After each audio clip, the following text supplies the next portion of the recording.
बिस्मिल्लाहिर्रहमानिर्रहीम। Voice of Jammu Kashmir. मैं हूं मिर्ज़ा शफीक, आपके साथ और सच के साथ। मेरे साथ हस्ब मामूल मेरे प्रोग्राम के मेहमान सरदार शौकत अली कश्मीरी हैं। परसों एक अपोजिशन के रहनुमा हैं शेख रहील असगर, उनकी तरफ से एक अपने चैम्बर में डिनर का अहतमाम हुआ था, जिसमें बिलावल भुट्टो साहब ने भी शिरकत की थी और कुछ हुकूमती अरकान भी मौजूद थे, जिस पर वजीर आजम साहब को बड़ी परेशानी हुई थी थोड़ी सी। फिर उन्होंने क्या किया कि उनको खबर लगी हुई थी कि नवाज शरीफ साहब से तकरीबन 6 वफाकी वज़रा तो पहले ही मिल के आए थे, जिस पर पीएम साहब ने वफाकी वज़रा के बैरून मुल्क दौरों पे पाबंदी लगाई थी। ये भी पक्का पता है।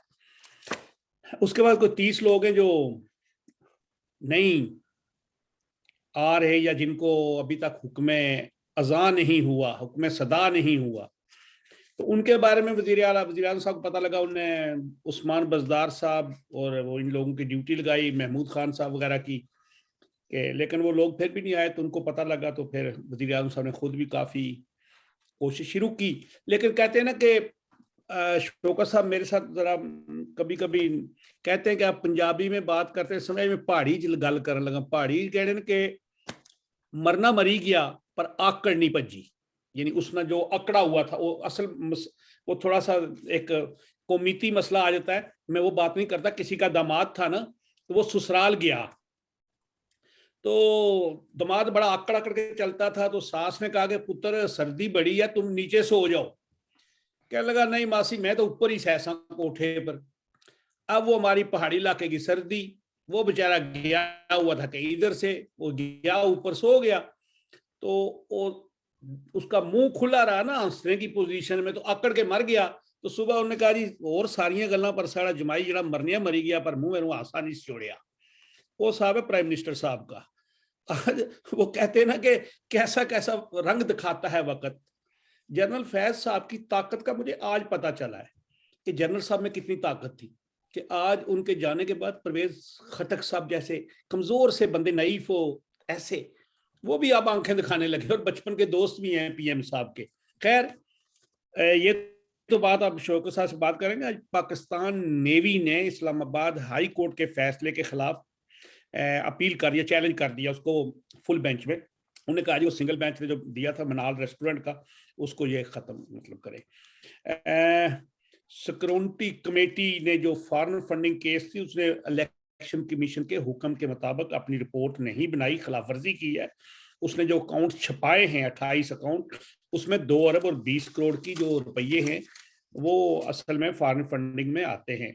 खैर, आज तो परवेज खटक साहब ने तो कमाल ही किया। उन्होंने कहा कि हम बिजली पैदा करते और गैस, और हम पिस रहे हैं, तो इस तरह हम आपको आगे से वोट नहीं देंगे। काश के मेरे कश्मीर के अंदर भी कोई बंदा ऐसा हो कि हम 1964-65 से मंगला डैम बनाया, 68 में बिजली पैदा की, उसके बाद बेशुमार डैम बनाए, बेशुमार पानी दिया, दरख्त दिए, 47% जंगलात को 14% पे ले आए, सब कुछ दे दिया, और हम पीस रहे हैं। हमारा भी कोई ना कोई फैसला करो। लेकिन शायद इसके लिए कुव्वते क्या कहते हैं, अभी मैं नहीं लफ्ज बोलता, वो होनी चाहिए। वो शायद हमारे यहाँ थोड़ा सा फुकदान है।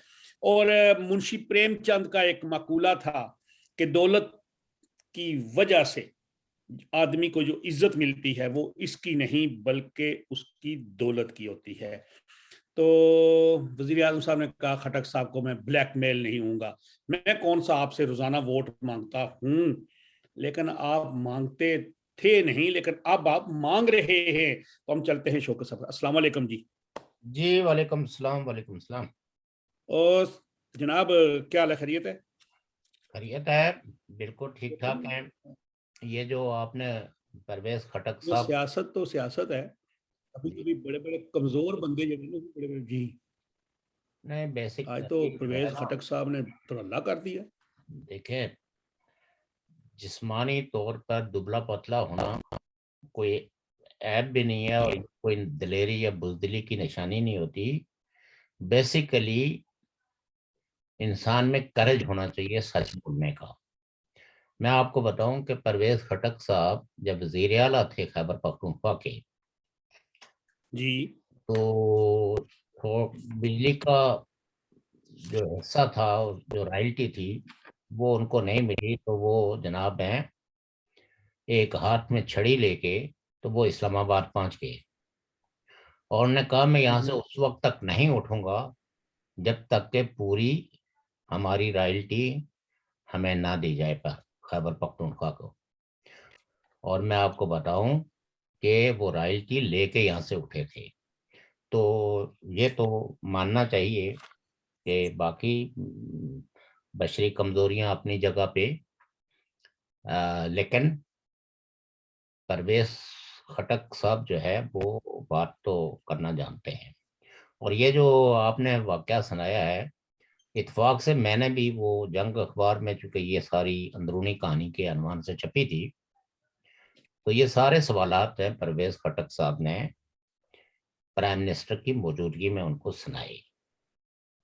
और कहते हैं कि एक दफा तो प्राइम मिनिस्टर को इतना गुस्सा आया कि वो वॉकआउट करने वाले थे, लेकिन फिर किसी ने कहा कि वज़राए आजम तो जो है ना वो तो वॉकआउट नहीं करते, अच्छा। वॉकआउट वॉकआउट तो दूसरे लोग करते हैं। तो कहने का मतलब यह है कि अब सब आस्ता आस्ता सबको जबान मिलेगी, सब अपने अपने ग्रवांसिस को जो है वो एड्रेस करेंगे। हम्म। तो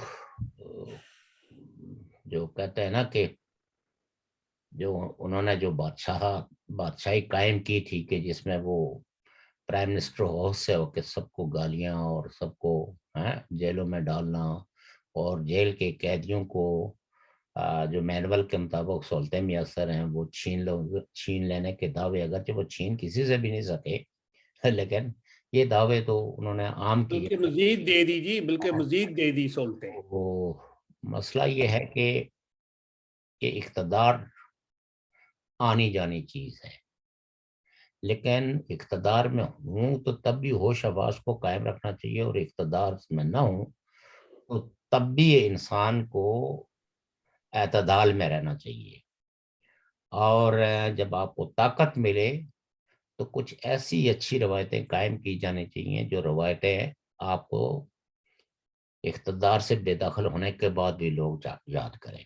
अनफॉर्चुनेटली देखें, इमरान खान साहब जो है अ, बहुत बहुत ख्वाब दिखा के तो आए थे, लेकिन वो सारे ख्वाब उन्होंने अपने हाथों से ही चकनाचूर किए। इसमें अगर वो आज या कल आके देखें, दूसरे लोग कह सकते हैं जैसे एस्टेब्लिशमेंट उनके साथ फ्रेंडली नहीं थी, वो हमेशा उनकी हुकूमतों को डिस्टेबलाइज करने के लिए कुछ ना कुछ साजिशें करती रहती थी।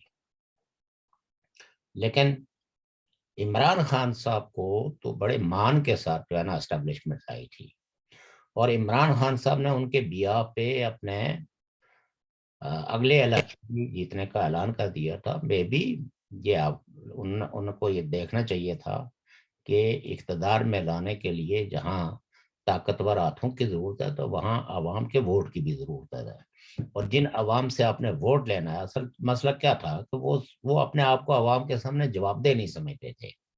वो समझते थे कि शायद ये ताईद और हमायत मुझे हमेशा हमेशा मैसर रहे, उन्होंने फॉर ग्रांटेड लिया। लेकिन एस्टेब्लिशमेंटों की जो सहूलतें होती हैं या जो तावन होता है, ये भी वक्त और हालात के ताबे होता है, किस वक्त वक्त उनका बदल जाए और उनकी हिकमत अमली में ऐसा शख्स जो है वो माइनस हो जाए। अगरचे मैं इन चीज़ों के खिलाफ हूँ। जैनवन लीडरशिप को हमेशा अपने अवाम से तवक्को रखनी चाहिए, और ताकत के आगे सनूं या ताकतवरों के साथ मिलके अपने ही अवाम और अपनी ही बरादरी को कोसना नहीं चाहिए। और इमरान खान साहब ने ऐसा कुछ नहीं किया है, इसीलिए आज वो सियासी तनाई का शिकार है। आज कोई भी पॉलिटिकल पार्टी उनके साथ, देखे नवाज शरीफ साहब ने शायद कोई अच्छी हुक्मरानी दी है या नहीं दी है, जिसपे तो बात बात हो सकती है। लेकिन एक बात ये थी कि वो अपनी सियासी बरादरी में कभी भी तनहा नहीं हुए। बल्कि सियासी बरादरी उनके साथ खड़ी रही मुश्किल वक्तों में। जिस वक्त भी एस्टेब्लिशमेंट ने उनके खिलाफ कुछ किया तो सियासी बरादरी आगे बढ़ के उनके साथ खड़ी हुई, सीना सिपर हो गई। तो इमरान खान साहब को ऐसे वाकयात से कुछ सबक सीखना चाहिए था। जिस वक्त वो धरने पे बैठे हुए थे और सारी अपोजिशन पार्टियां नवाज शरीफ के साथ साथ साथ खड़ी थी, उस वक्त भी उनको वो जिसको जो तोहफा मिला था वो ताहिरुल कादरी की शक्ल में मिला था। किसी भी पॉलिटिकल पार्टी ने उनके एजेंडे को उस वक्त भी सब्सक्राइब नहीं किया था। हाँ, आजकल तो वो कुछ भी नहीं है जी। कुछ लोगों ने एस्टेब्लिशमेंट के कहने पे खाने पीने की चीजें, टेंट और शायद कफन भी भेजे थे। लेकिन बात यह है कि वक्त बदलते देर नहीं लगती। जो कल गरीब थे आज अमीर हो गए, जो आज अमीर है वो कल गरीब हो जाएंगे। ये जो तबकाती जबर है ये सदा बरकरार नहीं रहता। और अमारत भी कोई ऐसी नहीं है कि किसी ने कोई ग्रांटेड ली हुई है। ताकत भी जो है, देखना, मौत एक अटल हकीकत है, हर जी रूह ने मौत का मजा चखना है। तो इस जी दुनिया में जिसमें हम जिंदा हैं, यहाँ दूसरों के खिलाफ नफरत और बुग़्ज़ लेके चलने के बजाय दूसरों से मोहब्बत और प्यार अगर करके जिंदा रहे आदमी तो ज्यादा मुतमईन भी रहता है, ज्यादा खुश भी रहता है। अनफॉर्चुनेटली इमरान खान साहब हैं तो अपने जो फॉलोअर्स थे उनको भी मुतमईन नहीं कर पाए। अब तो घर से ही गोलियां आना शुरू हो गई हैं। तो हालात बदलते हैं तो जो कहते हैं ना कि क़यामत के दिन जो है वो आपकी जुबान बंद होगी, लेकिन आपके हाथ, आपके पाँव, आपके कान, आपके नाक, आपका आंखें, ये सब आपके गोइयां देगी। तो मेरे ख्याल में पीटीआई पे वो वक्त आ गया है कि अब उसके बड़े बड़े ओहदेदार ही उनको मुर्दे इल्जाम ठहरा रहे हैं। कल मैंने उनके एक सबक सेक्रेटरी इत्तलाहात और नशरियात का इंटरव्यू सुना तो मैं हैरत ही होती है बाज दफा। तो ये अब हुकूमत है अपने दिन जो है ना वो पूरे कर रही है। बेदखली इसके लिए जो है ना वो अहकामात आने बस बाकी हैं। लेकिन बदकिस्मती में फिर कहूंगा कि सियासी क्लास की, सियासी पार्टियों की, कि आज भी एस्टेब्लिशमेंट इतनी ताकतवर है कि वो चुनटी को पहलवान बना दे, सुमो पहलवान बना दे, और पहलवान को जो है ना वो चुनटी बना दे। तो एक दफा कोई ड्रामा ड्रामा था पाकिस्तान टीवी का, तो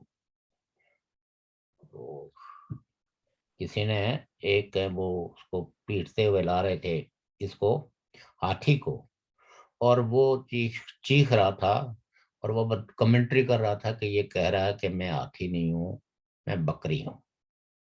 तो कहते हैं कि पाकिस्तान के थानों में शेर जो है वो गिदड़ बन जाते हैं, और जब एस्टेब्लिशमेंट का हाथ हो तो गिदड़ शेर बन जाते हैं। तो मैं समझता हूं कि पॉलिटिक्स में एस्टेब्लिशमेंट की इंटरफेरेंस, जैसे आपने तमीद में ही कहा कि आज पता चला है कि फैज, हम क्या, फैज अमीर, वो साहब जी। वो कितने ताकतवर थे, मुतज़ल्ली उलालिया, कि जब तक वो आईएसआई के सरबराह के तौर पर रहे हैं तो इमरान खान साहब के साथ ऊंची आवाज में भी बात करने की कभी किसी को जरूरत नहीं हुई। और आज उनके अपने ही वजीर दिफा जो है वो उनको दिफाई पोजीशन में ला चुके हैं और उनको लाजवाब कर दिया, उनको नहीं, आज तो उन्होंने कहा कि मैं इस्तीफा दे देता हूँ, आप अपोजिशन को बुला लें, वो हुकूमत संभालिए। तड़ी भी लगाई कि अपोजिशन हुकूमत बना लेगी अगर मैंने इस्तीफा दिया। मकसद दूसरे लफ्ज में यही था ना। जान लीजिए। ये 30 लोग तो अभी को साफ कह रहे हैं, 6 वफाकी वजीर नवाज शरीफ से मिल के आए, तभी तो पाबंदी लगाई थी इन्होंने कि आप दौरे पे ना जाएं बाहर। वो आजकल जो है ना वो यूपी में इलेक्शन हो रहे हैं। जी जी, हिंदुस्तान में जी। तो जो जोगी आदित्यन हैं हम्म, उनके लिए बड़े पोल आ रहे थे कि जी वो बहुत पॉपुलर है और उनके मुकाबले में कोई पॉलिटिकल पार्टी जो है ना वो इलेक्शन नहीं जीत सकती। वो क्या नाम है उनका, यादी, यादी नाम है ना, यादी। हाँ, अश्लेष यादव। यादव जी। जी, तो अब उनकी पार्टी जो समाजवादी पार्टी है, तो जी आगे देखिए कि आदित्यनाथ के जो है वो कई वुजरा जो है वो उनके साथ शामिल हो गए। तो अब आप देखें कि शायद वो वुजरा अपने साथ कोई बहुत बड़ा वोट बैंक ना आ रहा है, लेकिन एक परसेप्शन जब क्रिएट हो जाती है, तो आपको पता है ना कि परसेप्शन का भी एक बड़ा वोट बैंक होता है। जी जी। और कल तक जिनको अनचैलेंजेबल समझा जाता था, आज वो चैलेंज हो गए हैं।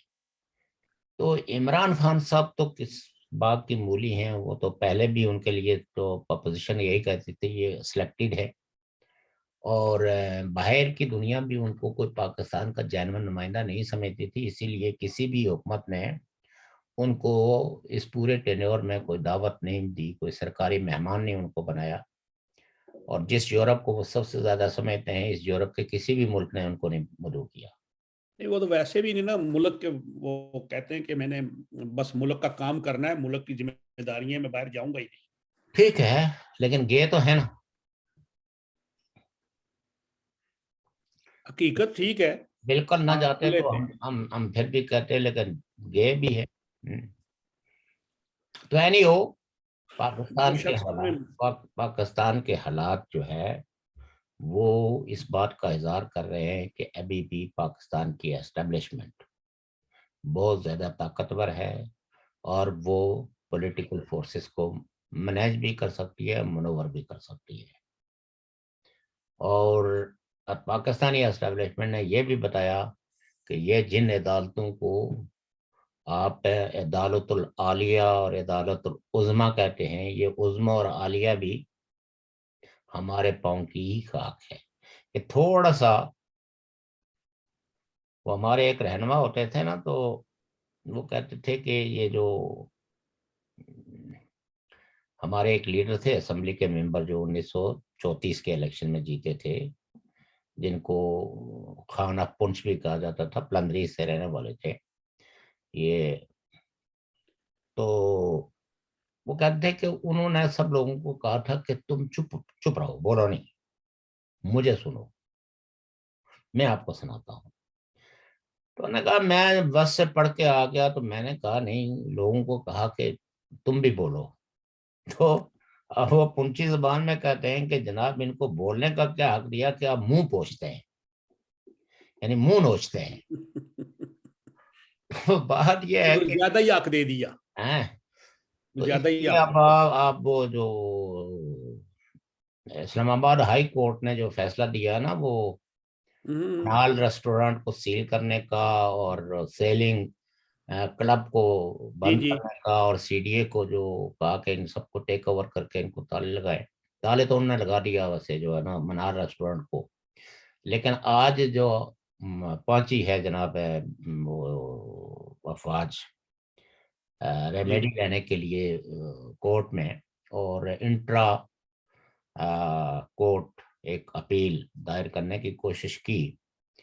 तो वहाँ रजिस्ट्रार ने उनको कहा कि आप तो पार्टी नहीं है, हम्म। आप तो डायरेक्ट अपील दायर नहीं कर सकते, आप तो थ्रू सख्ती दिफा के आए, परमिशन लेके आए, आप तो कोई इंडिपेंडेंट आइडेंटिटी है ही नहीं।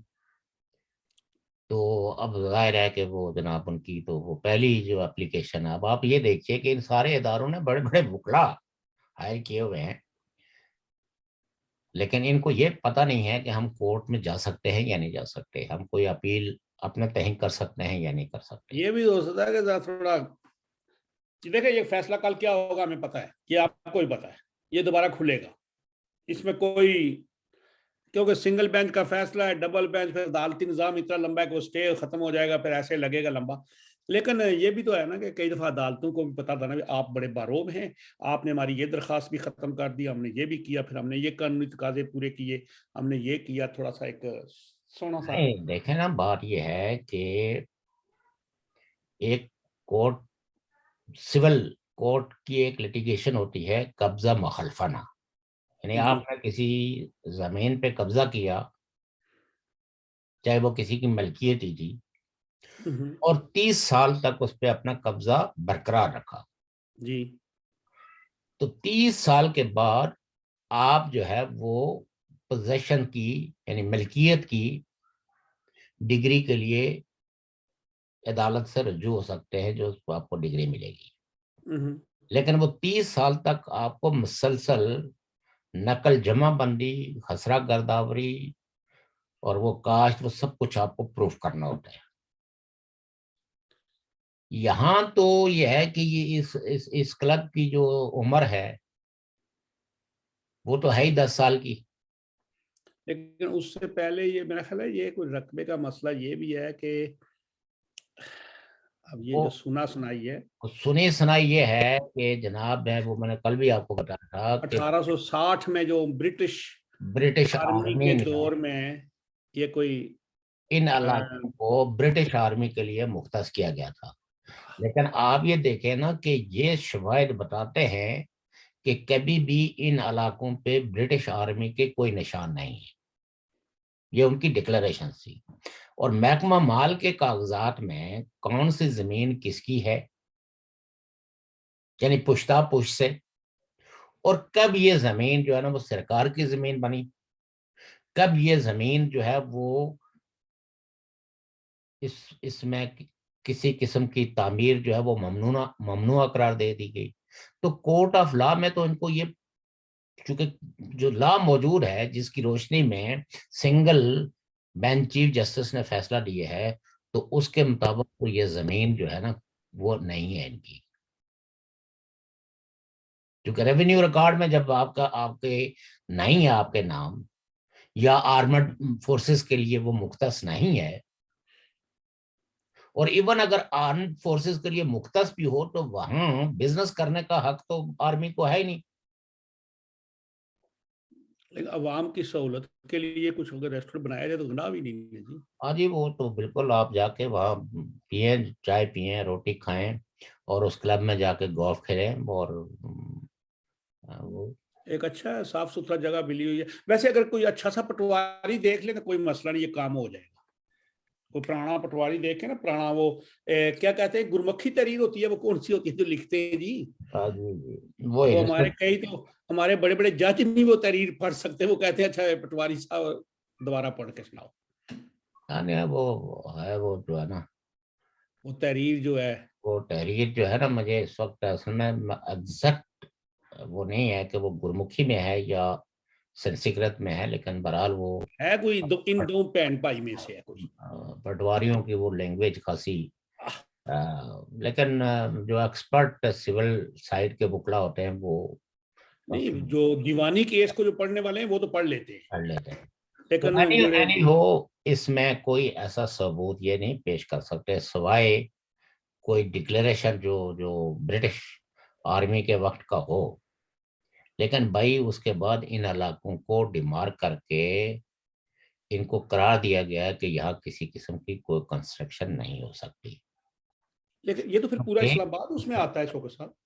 ना, हाँ, मैंने पूरा इस्लामाबाद नहीं आता ना, इस्लामाबाद में तो उस वक्त तो शहर गांव गांव ही होंगे ना, छोटे छोटे शहर तो खैर बड़े है, बड़े। ये तो इस्लामाबाद तो देखा ना, ये तो बना ही अयूब खान के दौर में है। ये जी 60 जी, के बाद जो है ना, पहला तो दारुल हुकूमत पाकिस्तान जो कराची यूनाइटेड था ना, पाकिस्तान था, कराची वही था। मैं अर्ज कर रहा हूँ ना। हाँ, और इसका जो है, तो बहरहाल ये है कि देखना, जो कवानीन, जो कॉन्स्टिट्यूशन बना है, जो लॉ बने हैं, वो पाकिस्तान के बाद के जो है उसमें देखें कई कई जमीनें, मतलब फर्ज करें जंगल है, तो जंगल शायद हर दौर में ही ममनुआ रहा है कि इसको आबाद नहीं किया जा सकता, इसमें खेती बाड़ी नहीं की जा सकती।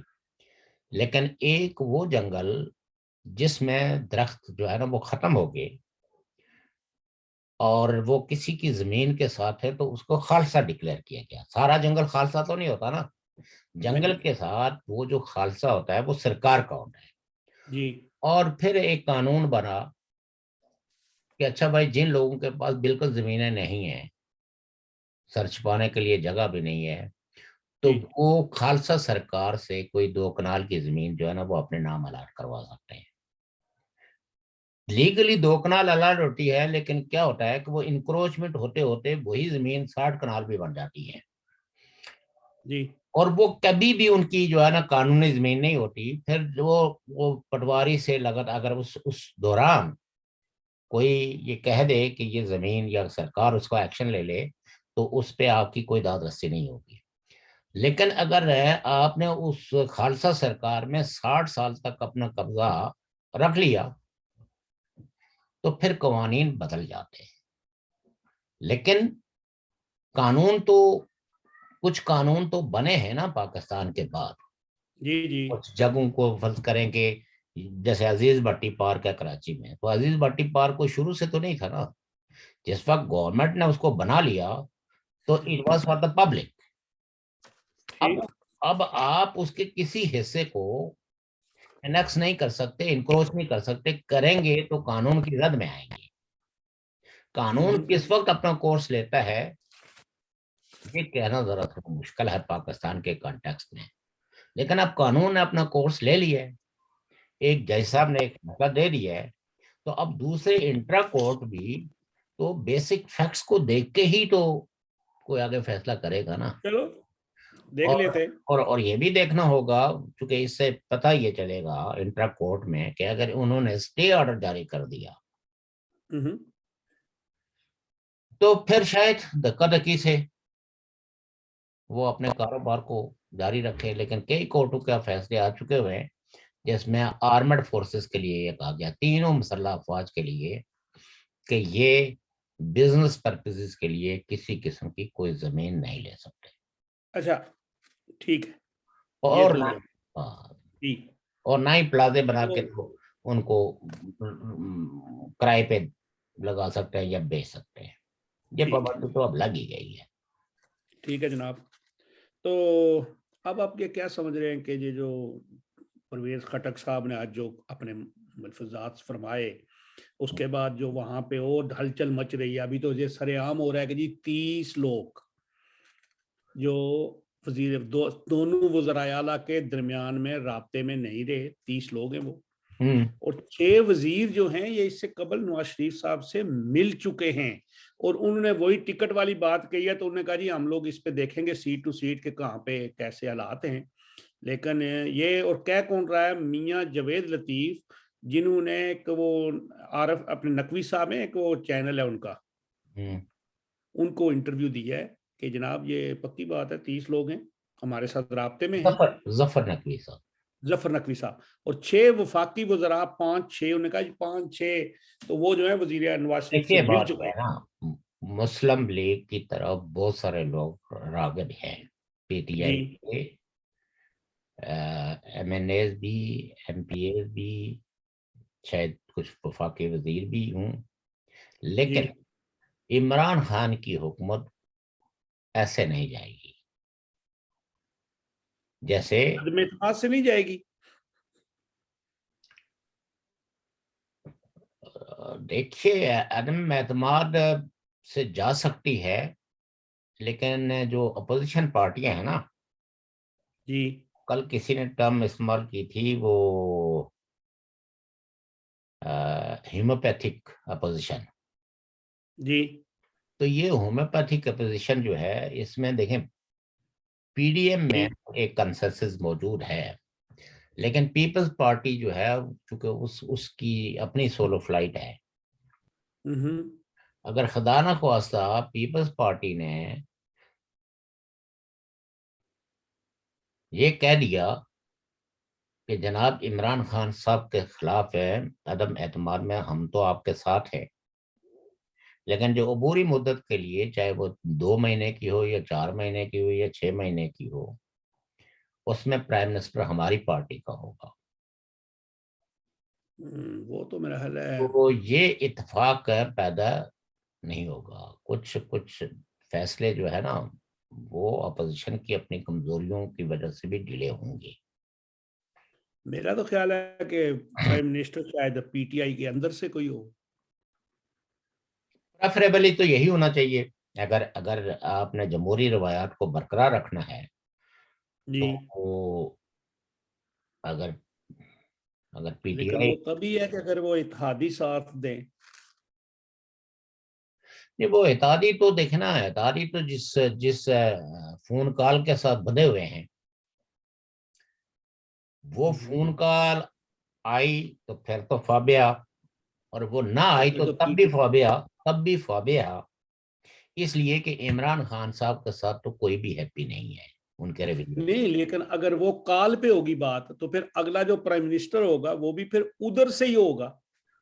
अब ये डिपेंड करता है ना, हम्म। ये डिपेंड करता है सूरत हाल पे। लेकिन इमरान खान साहब की, यानी अपोजिशन की ये कोशिश है कि मार्च से पहले पहले इमरान खान साहब की छुट्टी करवा दी जाए। और शायद एस्टेब्लिशमेंट के भी कुछ सेक्शंस यही, उनकी यही ख्वाहिश हो। अब उनमें कितनी एक यूनिटी है या कितनी एक नहीं, ये तो अभी मिनी बजट में भी पता चल जाएगा ना, क्योंकि बजट तो पास हो चुका, पेश हो चुका हुआ है। जी जी। लेकिन इमरान लेकिन खान साहब ने इस वक्त तक जितनी भी मीटिंगें बुलाई हैं उसमें लोगों की बड़ी तादाद नहीं गई है। और कल भी कोरम टूट गया था, और उसमें ज्यादातर जो है वो जो जो उनकी अपनी पार्टी के लोग हैं, उनके अपने जी जो जी। साथी हैं वो नहीं थे। तो वो कोहरम टूटते टूटते वो इसलिए बच गया कि अपोजिशन की पार्टियां जो है ना वो तमाशा देखने के लिए अंदर गई, तो कोहरम टूटते टूटते बच गया। भी तो। तो हम्म, तो लेकिन एक और बात यह है कि जैसा कि आपने फरमाया है हम्म, कि इनकी अपनी पार्टी से, तो वही लोग हैं ना जो अगर अगर वो इन्हीं के पार्टी का आगे बंदा आता है, फिर इत्तेहादी जो हैं वो फिर पार्टी का साथ दें, यानी उस बंदे का साथ दें, तब जाके तो पीटीआई का अपना ही दूसरा बंदा वजीर आजम देखिए बन बात यह सकता है ना, एमकेएम ने तो अपने इख्तलाफात और अपना एजेंडा सीधा सीधा पेश कर दिया। है। जी। जो इस वक्त इमरान खान साहब हैं, किसी सूरत में भी उनके उस एजेंडे पे ना तो अमल दरामद कर सकते हैं, और जब उनको पता है कि ये हम नहीं कर सकते तो शायद वो उनको रिकॉग्नाइज भी ना करें, उनके हम्म। यानी हम ही ना, हाँ ना भरें। जो है मुस्लिम लीग काफ, तो मुस्लिम लीग काफ भी अपने इख्तलाफात का तो इजहार कर चुकी है, चाहे वो सामने मरी हो या डिफरेंट हो। लेकिन डिपेंड करता है, क्योंकि जो लोग जो आमतौर पर तबसरा नगार हैं वो ये कहते हैं कि दरअसल इस वक्त इस बजट का मंजूर होना एस्टेब्लिशमेंट के इंटरेस्ट में है, और वो चाहती है कि ये पास हो। तो उसके लिए तो फिर वो कुछ ना कुछ मैनेजमेंट करेंगे। क्यों कि अवाम के लिए तो इस बजट में कोई नहीं है। अगर मतलब यह कि फर्ज करें अवाम पर, तो महंगाई का ही पहाड़ टूटेगा। बिजली महंगी, गैस महंगी, यानी तकरीबन जो है ना वो क्या बताते थे, 170 अशिया ऐसी हैं जिसमें हम्म। बच्चे के दूध तक पर जी जो है जी। टैक्स लग जी गया जी। है। जब टैक्स ज्यादा लगेगा तो यकीनन वो तो अपनी तब जेब जब से तो कुछ साढ़े नहीं, अपनी जेब से तो कुछ नहीं लगाएंगे। जब ये तो साढ़े इदारे, सात ये कोई खैराती इदारे तो नहीं है ना, ये तो बिजनेस जब करते हैं। तो बिजनेस करेंगे तो अल्टीमेटली आवाम की जेब से जाएगा। तो इस ये पैसे किसके लिए ये वसूल करना चाहते हैं? आईएमएफ के इन कड़ी शराइत, इस कड़ी महंगाई को आवाम के सरों पे थोपने के लिए ये बजट मंजूर कराने के लिए क्यों, किसको जरूरत है? तो वो सिर्फ ब्यूरोक्रेसी, चाहे वो सिविल है या मिलिट्री है, उसकी जरूरत है। और जब ब्यूरोक्रेसीज की ये जरूरत हो, तो फिर इस बजट को ना कौन करेगा? सवाल सिर्फ वक्त का है कि वो इसी दौर में, और अगर फर्ज करें कि बजट जो है under the leadership of Imran Khan pass होता है, ये तो बात की बात है ना जी। ये नहीं मंजूर हुआ तो तब भी उनको सफर करना पड़ेगा, तो मंजूर हुआ तो तब भी करना पड़ेगा। बात यह है कि उनकी जो अनपॉपुलैरिटी है वो तो वाज़ेह हो गई है, अपनी पार्टी पे उनकी ग्रिप ढीली पड़ चुकी है। लेकिन ये बजट जो है वो मंजूर किसके इंटरेस्ट के लिए किया जाएगा? अपोजिशन पार्टियां भी ये चाहेंगी कि ये कि बजट पास हो जाए। ये बजट पास हो जाए।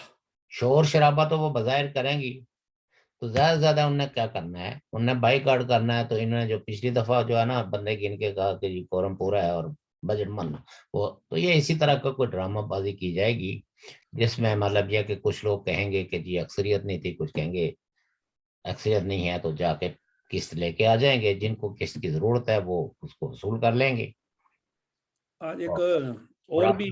अब अपोजिशन भी आज वो साफ करके लोगों के सामने मुंह बना के कहेंगे कि हमने तो बड़ी भरपूर कोशिश की, लेकिन ये अवाम दुश्मन हुकूमत, अवाम दुश्मन बजट अपने धौंस और धांधली से कामयाब कराने, पास कराने में कामयाब होगी। ठीक है, ये तो हो गया। हाँ। आज एक और बात आई है, उन्होंने कहा मरी के अंदर हम्म। जो बर्फ हटाने का जो है ये ठेका दे दिया गया था इस पिछले इसी दौरे हुकूमत में। हम्म। और वो सदाकत अब्बासी साहब की इमा पे उनकी सिफारिश पे किसी कंपनी या जो भी थी उसको दिया गया था। यानी ना ही वो मरी डेवलपमेंट अथॉरिटी के पास उसका तल्लक था, ना ही पीडब्ल्यूडी के पास, ना ही कि वो डायरेक्ट एक ठेकेदार को सिस्टम दिया हुआ था। और वो कह रहे हैं जी कि उन्होंने रिपोर्ट आपने कहा जी वो इन्होंने ठेका तो इन्होंने दिलवाया हुआ उस बंदे को, उस कंपनी ने काम नहीं किया, तो उसमें हमारा तो कसूर कोई नहीं है ना ही इसका। और जो इन्होंने 15 होटल सील किए ना, हम्म। वो बिल्कुल वो होटल हैं जो उनका तल्लक ही नहीं है वो बड़े होटल, वो छोटे छोटे होटल नहीं होते, छोटे छोटे जिस तरह वो हमारी तरफ होते हैं। हम्म। वो जो बैरून शहर से लोग हैं ना, जो खैबर पख्तूनख्वा या कोई पंजाब के या कश्मीर के कोई दूसरे शहर के लोगों ने छोटे छोटे बनाए होते हैं, उनको सील किया है इस आड़ में। जो असल बड़े होटल हैं, जो सदाकत अब्बासी साहब के सुसर का है और कुछ उनके और होटल हैं, कुछ और है, उनको बिल्कुल नहीं छेड़ा गया, जो 50,000 रुपया किराया मांगने वाले थे। ये सिर्फ उनको पकड़ा गया है जो सीखे बेचने नहीं, और सड़क के ऊपर जरा थोड़ा सा स्टॉल सा लाया होता है होटल वालों ने। देखिए जी, बात यह है ना कि मैंने पहले भी कहा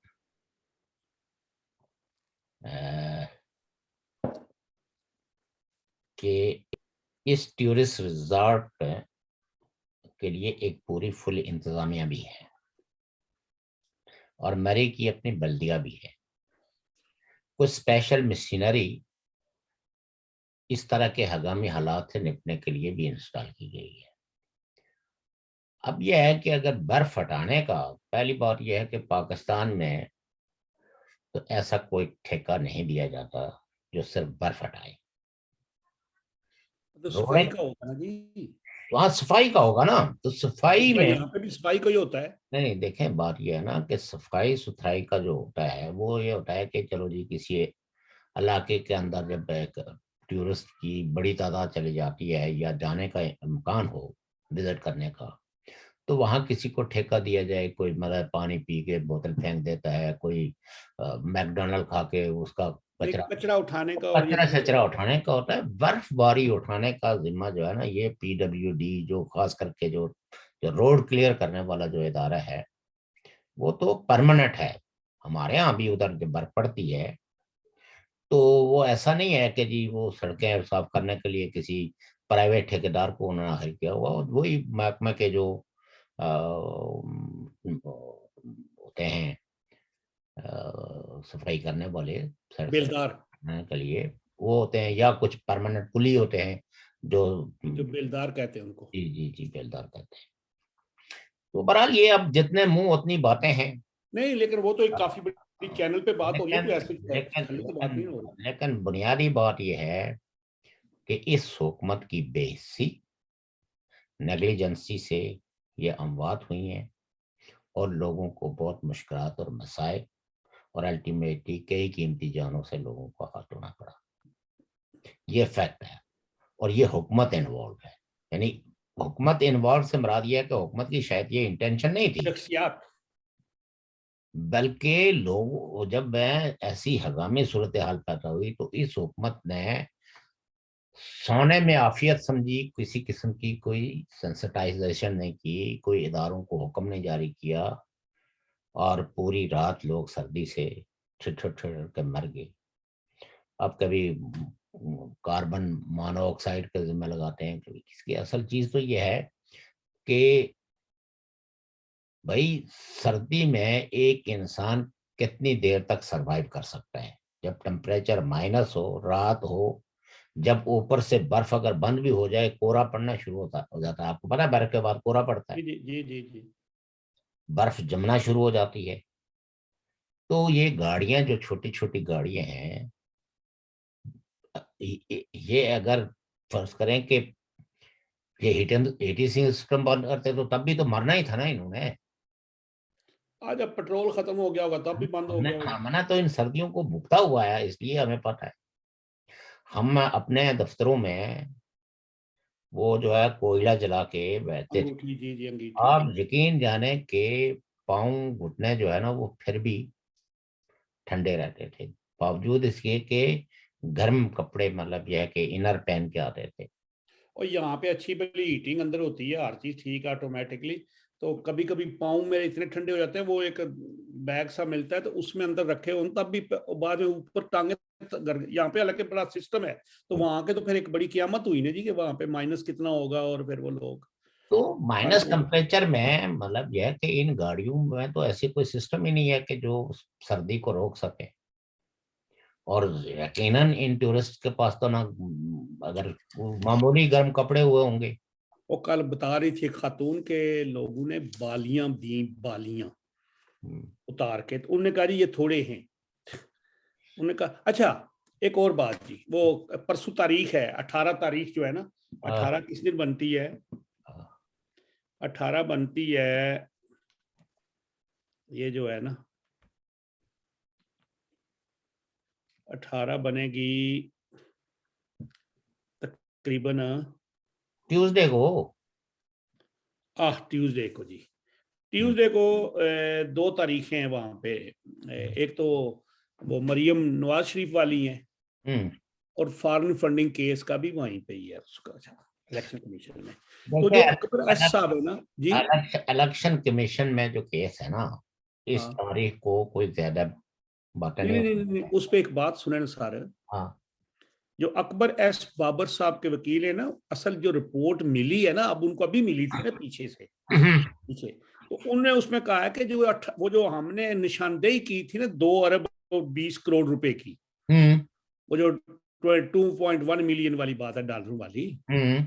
जो पैसे पीटीआई के जो मुलाजमीन थे उनके अकाउंट्स में आए थे, जाती अकाउंट्स में। और वो जो हमने दिए थे ना, उसकी जो रिपोर्ट जो स्टेट बैंक ने इनको देनी थी ना, सिक्योरिटी कमेटी ने वहां पे कहा जी कि इसको खुफिया रखा जाए। और वो जो रिपोर्ट उन्होंने सिक्योरिटी कमेटी को दी, सिक्योरिटी कमेटी ने वो 28 अकाउंट की रिपोर्ट पेश नहीं की इलेक्शन कमीशन में। देखना, स्क्रूटनी कमेटी ने वो तो अभी भी जो है ना, क्योंकि अभी ये किसी हतमी फैसले पे नहीं जाएंगे ना, इन एविडेंस को भी वो इनकॉर्पोरेट कर लेंगे जी बतौर जी। एविडेंस है। तो लिहाजा ये है कि वो तो फैसला जो है शायद अगली कोई तारीख मुकर्रर हो जिसमें वो इस हतमी नतीजे पे पहुंचे, क्योंकि चीफ इलेक्शन कमीशन ने फैसला देना है। फैसला दे के वो हुकूमत को लिखेंगे कि ये वो बाद की अब बात है। वो अपना फैसला देंगे। हाँ जी। वो बाद की बात है। हाँ। अभी फिलहाल इसलिए इसमें अभी अभी हुकूमत के लिए टाइम है। जी जी, लेकिन सिक्योरिटी कमेटी ने इलेक्शन कमीशन के हुक्म की यह खिलाफ वर्जी की है कि वो 28 अकाउंट्स की रिपोर्ट ही नहीं दी। तो अकबर एस बाबर साहब कहते हैं कि अब हमने वहां पे ये कहना है कि वो रिपोर्ट सामने लाए, उसमें ये 2 अरब 20 करोड़ की गफला है, ये ये बात तो है। ये तो इलेक्शन कमीशन के यानी इंटरनल। वकला की सामने बात होगी ना अभी। तो एनी हो, उस पे तो मेरे ख्याल में अभी बहस की गुंजाइश मौजूद है। कोई जी जी। फैसला इस तारीख को नहीं आने वाला। अलबत्ता बिल्कुल। यह है कि मरियम नवाज साहिबा का ये तारीख में, इस तारीख में ये वाजे हो जाएगा कि वो बरी हो रही हैं या नहीं हो रही। फैसला उस दिन कोई बरियत का नहीं आने वाला। लेकिन इसमें जो नैब है वो क्या एविडेंस पेश करते हैं, मेरे ख्याल में वो तो उन्होंने कहा हमारे पास है ही कुछ नहीं है। उनके पास किसी किस्म के कोई एविडेंस नहीं है। ये उस वक्त इनको धक्का धक्की से नाअहल करार दिया गया था, क्योंकि एस्टेब्लिशमेंट को ये पता है कि ये एक क्राउड पुलर लीडरशिप है, इनमें एक करिश्मा मौजूद है। इसलिए वो उस वक्त समझते थे कि अगर नवाज शरीफ साहब को सजा दे दी जाए और इनको बाहर रखा जाए तो ये बहुत बड़ा ठीक। मास मस क्रिएट कर सकती हैं। ठीक।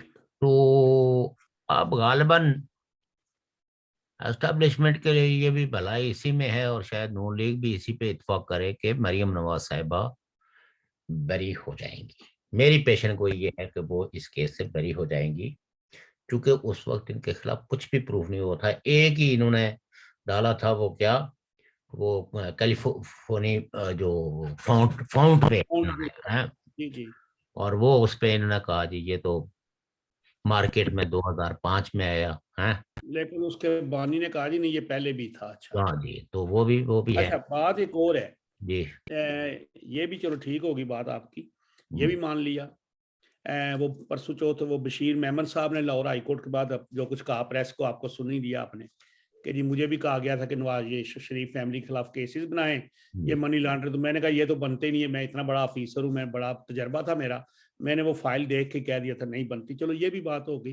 लेकिन अपोजिशन जिस तरह की सियासत कर रही है ना इस वक्त, के उधर की टेलीफोन भी सुन रही है उधर भी कर रही है, तो फिर मुझे एक शेर याद आता है, अजब तेरी सियासत अजब तेरा निज़ाम है, यजीद से दोस्ती भी और हुसैन पर सलाम भी है। ये तो ये काम कर रहे हैं। तो मेरे ख्याल में आज का प्रोग्राम जी हम जी, इसी इसी पे पे ही बात होगा, कर देते हैं, इसी पे हैं? होगा।